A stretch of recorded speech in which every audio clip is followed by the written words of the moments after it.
was meant to be new. I was meant to be beautiful. When Avengers Age of Ultron came out in 2015, a lot of people didn't like it. Some people said it was too busy, or it was too dark, or it was too serious, and it didn't have the same energy as the first Avengers movie.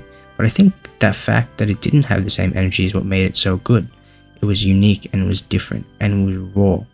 But if you go back and rewatch it, it holds up, and I think it holds up really well. I'd say it's one of Marvel's most underrated movies.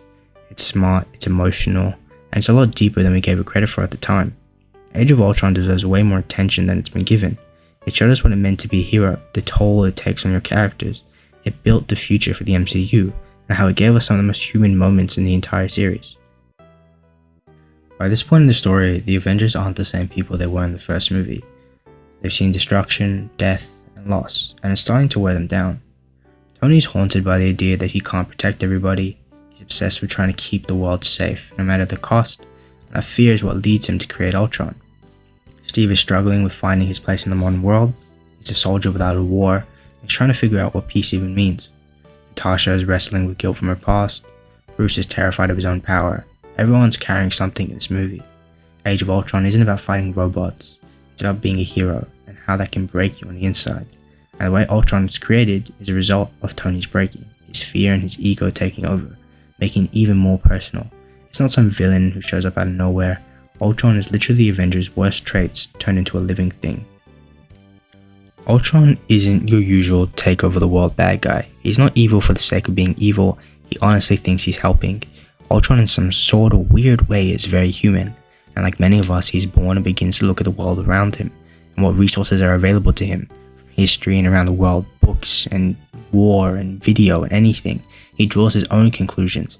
He looks at humanity and sees constant war. He sees constant greed and destruction. From his point of view, the only way to fix the world is to start over. It's a very twisted logic, but it makes sense. And James Spader's voice just adds to it. It's calm, it's smooth, it's sarcastic, it's chilling, and yet you can see that Ultron kind of enjoys to see himself talk. He's poetic at times, he quotes the Bible, he talks about evolution, and yet he's a broken machine. He's Tony's shadow, a shadow he spends the film ignoring or trying to get out of. When you think about it, Ultron isn't very different from the heroes. Their goal is all the same, they all want peace, they just disagree on how to get there. But there's also small, quiet moments in these films that are so good. When the team goes to Clint's farmhouse, it's not about a random break in the action, it's a reminder of why they fight in the first place. It's about having something real to them, real in the middle of chaos in a world that is chaos.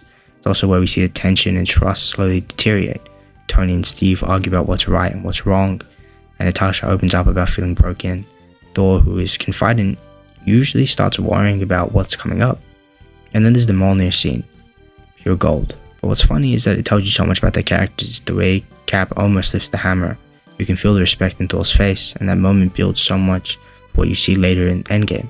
All this makes them feel real, not just heroes in a film, but people with doubts and insecurities and friendships that matter to them. What I think makes Age of Ultron an actually good film is its writing, its story, and its plot. I mean, yes, of course, Age of Ultron isn't perfect. It is messy at times.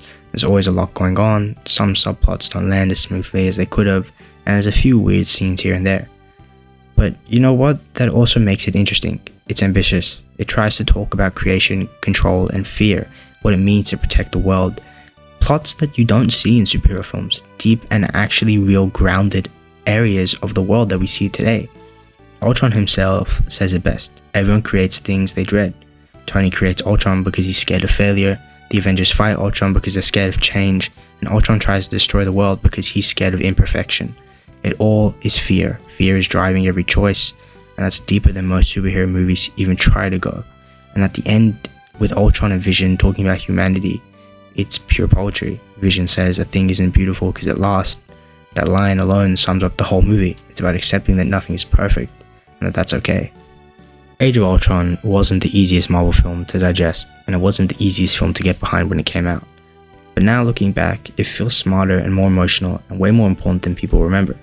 It's not a setup movie, it's a story about fear and control, what happens when heroes start to question what being a hero really means.